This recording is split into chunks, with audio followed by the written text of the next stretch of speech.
videos. Buat kalian belum follow Instagram kita, kalian bisa follow di bawah ini. Buat kalian belum gabung dengan grup WhatsApp, kalian bisa DM Instagram kita dan kita dapat terkoneksi satu sama lain dan dapat saling menguatkan. God bless you, see you.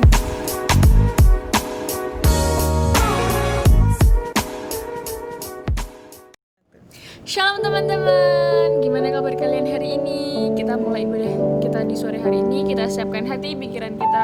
Kita akan mulai ibadah kita. Tapi sebelum kita mulai ibadah kita, baiknya kita berdoa dulu teman-teman. Tuhan, terima kasih untuk hari ini Tuhan. Sebentar kami akan memuji dan menyembah-Mu Tuhan. Biarlah pujian kami ini menjadi sesuatu yang harum di hadapan-Mu Tuhan. Engkau sucikan hati kami, pikiran kami Tuhan. Engkau fokuskan kami hanya kepada-Mu Tuhan. Terima kasih Tuhan Yesus, aku serahkan hidupku dalam tangan-Mu. Di dalam nama Tuhan Yesus, haleluya, amin.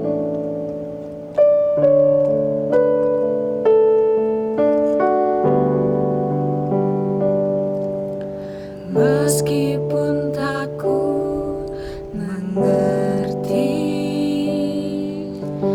apa yang ku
kami, Allah yang selalu menyertai kami Tuhan. Kau Allah yang selalu menopang kami Tuhan, Kau Allah yang selalu melindungi kami, mencukupi kami Tuhan.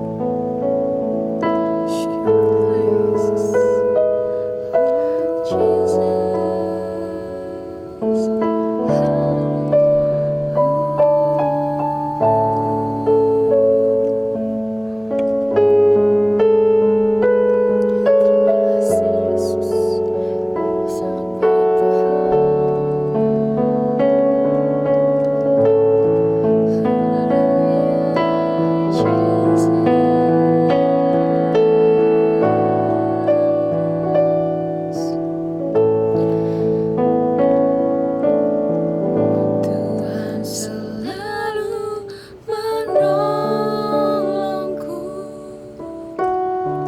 selalu menjagaku. Dia mengenyangkanku dan peliharaku seumur hidupku. Tuhan selalu menolongku, selalu menjagaku. Sehelai di rambutku tak akan terjatuh tanpa seizinku. Tuhan selalu menolongku, selalu menjagaku. Dia mengenyangkanku dan peliharaku seumur hidup. Tuhan selalu menolongku,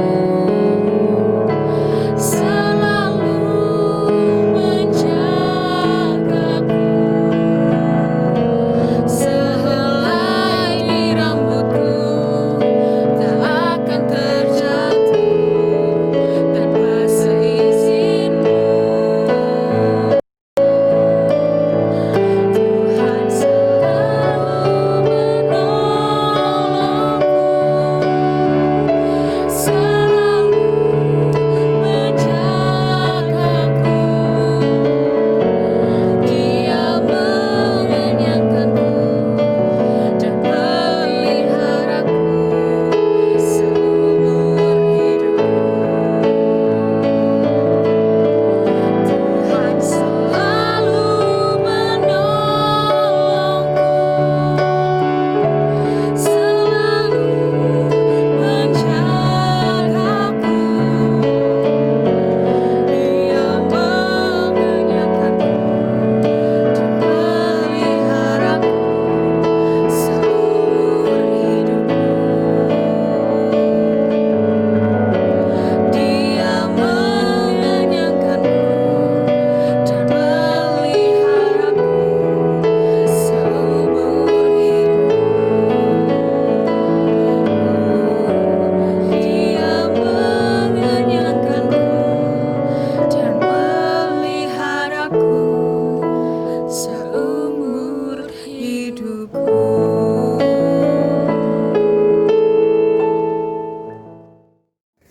Oke.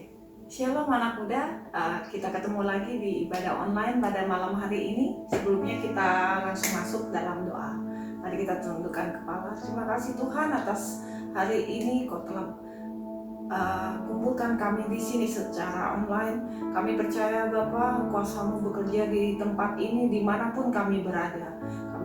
Kami hendak mulai mendengarkan sebagian dari firman-Mu. Kiranya firman-Mu ini saja yang menjadi kekuatan kami, menjadi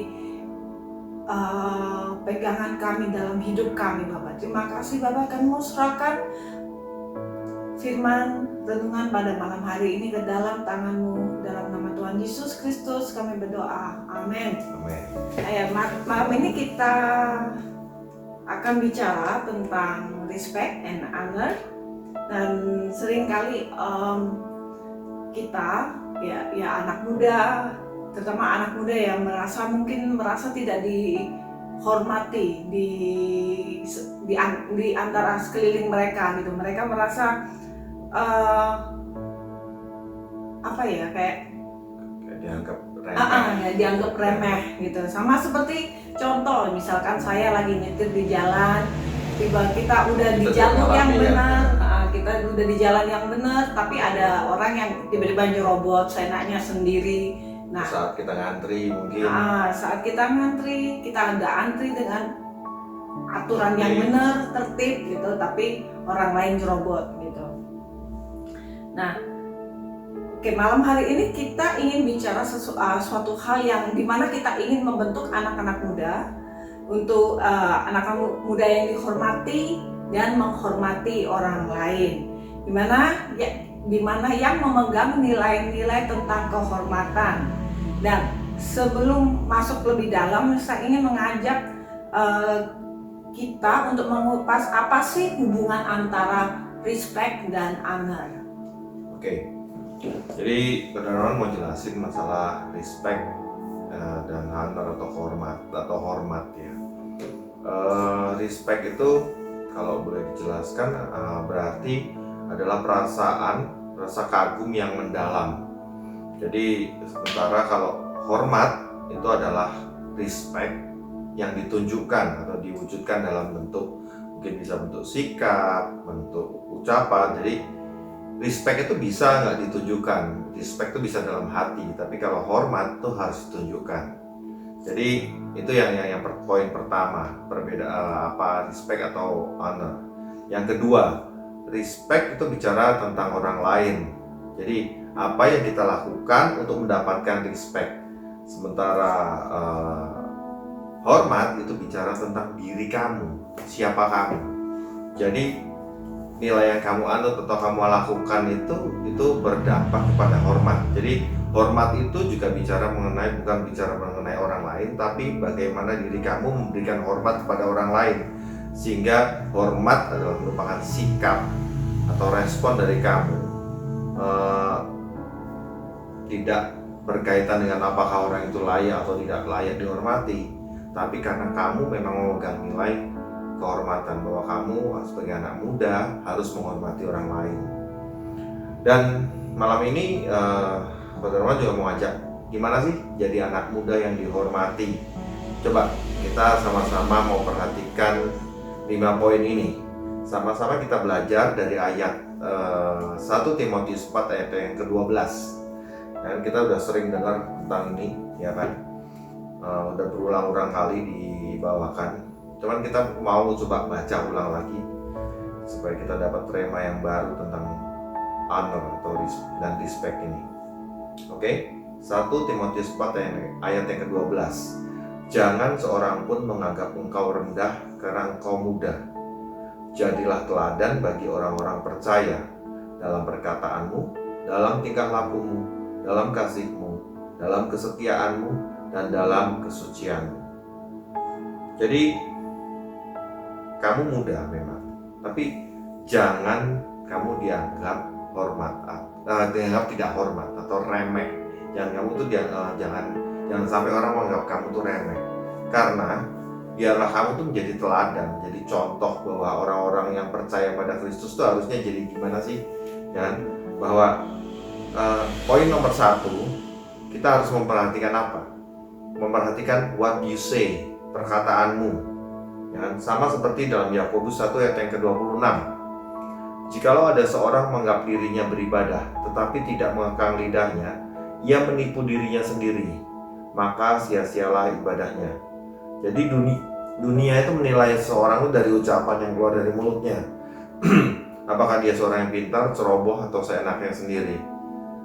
Tentu kita nggak suka ya kalau apalagi kita mendengar orang yang suka mengeluarkan sumpah serapah gitu, suka misuh gitu kan, ya kan. Jadi orang akan menilai kita dari ucapan kita gitu loh. Jadi kok seringkali yang kita kadang-kadang kok orang kok becaan yo cara ngomongnya gitu loh. Jadi ibaratnya akhirnya bukan menganggap tukang becak itu lebih rendah, bukan, tapi kamu seolah-olah itu tidak berpendidikan tanda kutip ya. Jadi seorang anak muda yang suka mengumpat itu otomatis akan dianggap rendah dibandingkan seorang anak muda yang menjaga ucapan atau sikapnya atau tindakannya atau ucapannya atau perkataannya. Jadi kita harus belajar untuk mengerem kata-kata kita, ya kan, sehingga mengontrol emosi kita sehingga tidak mengeluarkan kata-kata yang menyakitkan orang lain. Jadi sama seperti ucapan itu adalah racun yang mematikan. Jadi kalau kata-kata yang pahit, kata-kata yang jahat itu seperti racun yang mematikan maksudnya. Gitu. Jadi kita sebagai orang Kristen janganlah sampai mengeluarkan ucapan-ucapan yang menyakitkan. Kita lebih baik sopan dan menghargai lawan bicara kita, siapapun itu, baik orang itu lebih rendah, lebih muda, atau mungkin dia apalagi dia lebih tua, gitu loh. Jadi kita harus menjaga sikap ucapan kita. Oke, yang kedua. Yang kedua, hal yang kita perlu perhatikan ya, itu tingkah laku kita. What you do.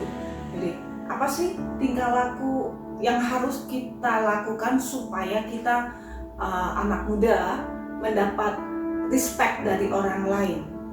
Jadi sebelum lanjut, ayo kita buka di Mazmur 119 ayat 9. Dengan apakah seorang muda mempertahankan kelakuannya bersih dengan menjaganya sesuai dengan firman-Mu? Sudah sangat jelas di firman ini dibilang dengan apa kita menjaga kelakuan kita bersih, dengan firman Tuhan. Kita mengenal firman Tuhan, kita membaca firman Tuhan.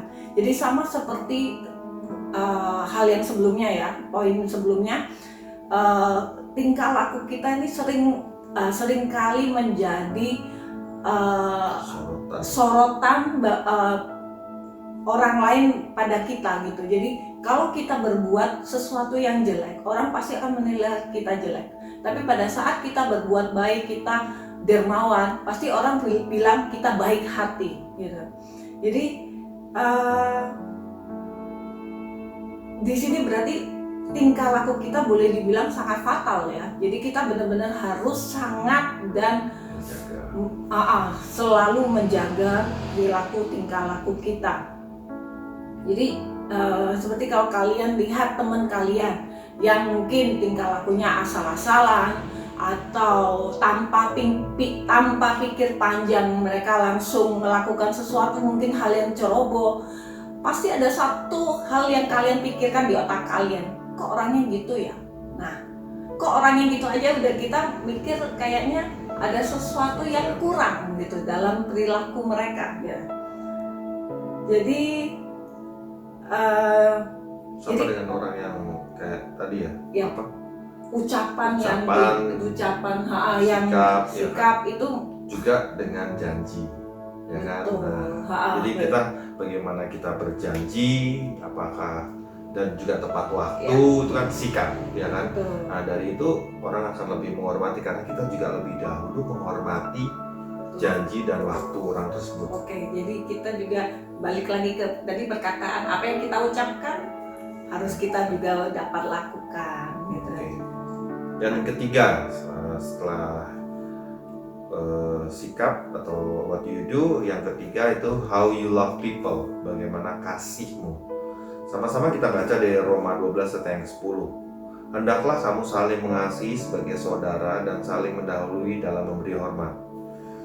Dan kata mengasihi, tiba-tiba saat membaca ini tadi kemarin siang, padahal berpikir tentang terlintas kata-kata filantropis. Kita tahu bahwa filantropis itu adalah orang yang dermawan ya. Jadi arti kata itu berdasarkan dari dua kata Yunani, yaitu philos artinya cinta dan anthropos berarti manusia. Berarti dengan demikian filantropi itu bermakna cinta kepada sesama manusia. Dalam artian itu peduli dengan kondisi manusia lainnya.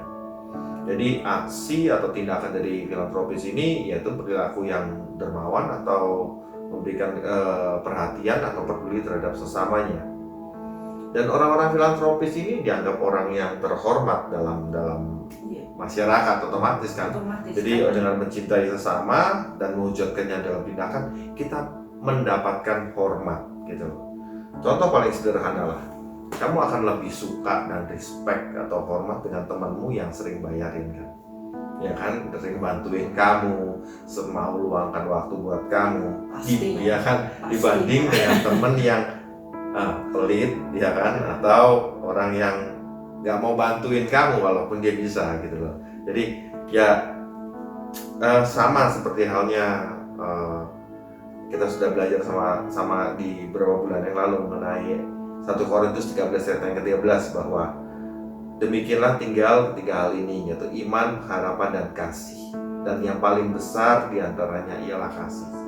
Jadi percayalah bahwa dengan kasih itu kita akan menjadi orang yang terhormat. Dan yang keempat, Oke, yang keempat, masuk yang keempat. Poin keempat adalah kesetiaan. Bagaimana kesetiaan kita kepada Tuhan atau how you believe God. Ya, jadi kalau poin ini ya kita artikan dalam bahasa Indonesia, ini tentang bicara tentang kesetiaan kita kepada Allah yang kita sembah, Yesus Kristus. Jadi contoh ya, orang akan menghormati kita kalau kita orang yang setia. Kita orang setia, betul. Jadi kalau kita orang yang setia, contoh yang paling gampang dengan pasangan kita lah. Pasangan kita orang yang setia, kita nggak suka gombal, mungkin kita menjaga sikap. Jadi orang akan melihat kita dengan suatu respect gitu ya, dengan suatu orang akan melihat kita wow gitu.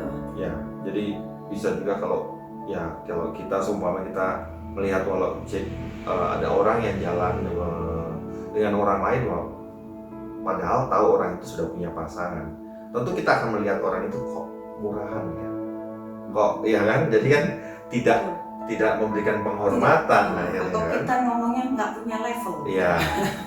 Nah, gitu juga pandangan kita, mungkin itu pandangan Tuhan kepada kita juga ya. Jadi pada saat kita punya masalah, hal yang nomor satu yang harus kita lakukan, kita lari kembali kepada Tuhan. Jadi kita tetap kembali kepada Tuhan. Jadi kita tetap setia kepada Tuhan meskipun kita mungkin nggak bisa melihat di depan kita tuh ada apa gitu. Tapi kita percaya kalau Tuhan bilang Tuhan pegang masa depan kita, ya itu pasti Tuhan pasti pegang masa depan kita. Jadi bagaimana kita tetap setia kepada Tuhan kita. Jadi pada saat kita setia kepada Tuhan dalam permasalahan kita, apalagi kita Kristen ya, pasti orang lain tuh akan melihat kita